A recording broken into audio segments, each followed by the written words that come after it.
तो अगला जो पृथु जी का बेटा हुआ उसका नाम ही रख दिया अंतर्ध्यान। अंतर्ध्यान के हुए हविर्धान और हविर्धान के हुए प्राचीन वरही। और ये सब भगवान के परम भक्त हैं। क्यों? क्योंकि संस्कार चले आ रहे हैं। देखो, हाँ, ये देखते थे हमारे पिताजी दादाजी राज्य तो चलाते थे पर समय निकाल कर भगवान का भजन भी करते थे। हाँ, ऐसे ही प्राचीन वरही भी भगवान के परम भक्त हैं। हाँ, परम भक्त। प्राचीन वरही धर्म करते हैं पर कैसे?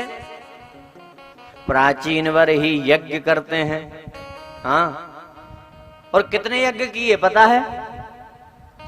नित्य निरंतर राजा प्राचीन वरही के यज्ञ चलते हैं। संत सुनाते हैं कि प्राचीन वरही ने इतने यज्ञ किए कि सारी पृथ्वी को कुशाओं से पाट दिया था। इतने यज्ञ।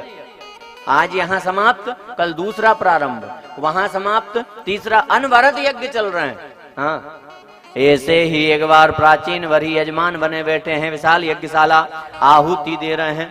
हाँ, और यज्ञ में देवर्षि नारद जी का आगमन होता है। हाँ? नारद जी आए। जब नारद जी आए तो प्राचीन वरही दौड़ कर गया, चरणों में गिर पड़ा। क्यों? संत पधारे हैं। हाँ? मेरा यज्ञ सफल हो गया। देखिए, संत महात्मा ब्राह्मणों का आगमन साधारण नहीं होता। हाँ? जल की वर्षा, जब कोई धर्म का काम करे ना तो जल की वर्षा साधारण नहीं होती। हाँ, ये सफलता की निशानी है। अत्यधिक संख्या में श्रोता श्रद्धालुओं का आगमन। हाँ? तो संत नारद जी पधारे, प्राचीन वरही गए, चरणों में गिर पड़े। गुरुजी मैं धन्य हो गया, मेरा यज्ञ सफल हो गया, प्रणाम किया। पर जैसे ही प्रणाम करके प्राचीन वरही उठे, नारद जी का मुंह देखा तो क्या देखा? नारद जी की आंख से आंसू बह रहे हैं। हाँ? प्राचीन वरही ने पूछा, गुरुजी आपको क्या कष्ट है? हाँ? किसने दुख दिया आपको, बताइए। नारद जी ने कहा, भैया दुख और किसी ने नहीं दिया। अरे तू नहीं दिया? मैंने दुख दिया? बोले हाँ। मैंने क्या कर दिया? तो नारद जी कहने लगे, मैंने बड़े बड़े पापी देखे पर तुझसे बड़ा पापी नहीं देखा। प्राचीन वरही ने कहा, मैंने कौन सा पाप कर दिया? तब नारद जी बताने लगे कि तू यज्ञ करता है, अच्छी बात है, परंतु यज्ञ के बाद जो तू पशुओं की बलि चढ़ाता है, बकरे घोड़े भैंसे, इनकी जो तू बलि चढ़ाता ना, ये पाप है, महापाप, जीव हत्या, नरक में जाएगा। प्राचीन वरही को अभिमान है क्या कि मैंने कौन सा पाप किया? फिर जो शास्त्रों में लिखा वही तो मैंने किया। हाँ, संत सुनाते हैं कि कोई धर्म का काम करो, शास्त्र कहते हैं, उसके बाद बलि चढ़ाओ। हाँ, पशून आलभेत लिखा हुआ।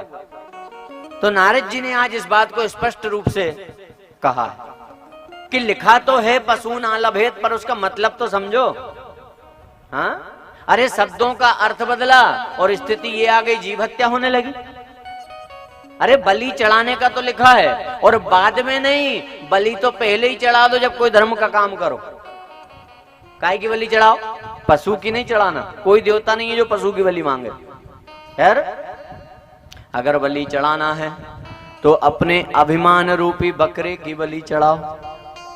हाँ, अपने दिखावा रूपी घोड़े की बलि चढ़ाओ, मोह रूपी भैंसे की बलि चढ़ाओ। पहले ही चढ़ा दो, बाद में क्या? पहले ही बिल्कुल निरभिमानी होकर, निर्मोही होकर धर्म का काम करिए, फल मिलेगा। सरल होकर। देखिए, भगवान के भक्त की पहचान ही है सरलता, समझना। जो भक्त होगा वो सरल होगा, और जिसमें सरलता नहीं है वो कितने भगत बना फिरे, नकली है, जो अभिमान दिखाता हो। हाँ, सरल। तो राजा प्राचीन वरही ने कहा, गुरुजी मुझसे तो पाप हो गया। हाँ, मैं तो अपने कल्याण के लिए कर रहा था, मुझसे तो पाप हो गया, अब मेरा कल्याण कैसे होगा? चरणों में गिर पड़ा, गुरुजी आपकी शरण में हूं। तो नारद जी कहते हैं राजन अब चक्कर में मत पड़ो, अगर अपना कल्याण करना है तो एक काम शुरू कर दो। नारद जी बता रहे हैं, ध्यान से सुनना। क्या? श्वास श्वास पे नाम जप, वृथा श्वास मत खोए, ना जाने इस श्वास का फिर आना होए ना होए। हाँ? भगवान का नाम एक एक श्वास पर शुरू कर दो राजन, कल्याण हो जाएगा। तो प्राचीन वरीन का इतना सरल काम, नाम लेना, मेरा मन ही नहीं लगेगा। क्यों? जब यज्ञ करता था तो लगता था कुछ किया, यज्ञशाला बन रही, ब्राह्मण आ रहे, दर्शनार्थी आ रहे, सामग्री आ रही, समिधा आ रही, तो लगता था कुछ किया। ये नाम लेना इतना सरल काम, मन नहीं लगेगा। हाँ, पर इस कथा से सीख निकालना कि भगवान का नाम साधारण नहीं है। हाँ? और कलयुग में तो विशेष।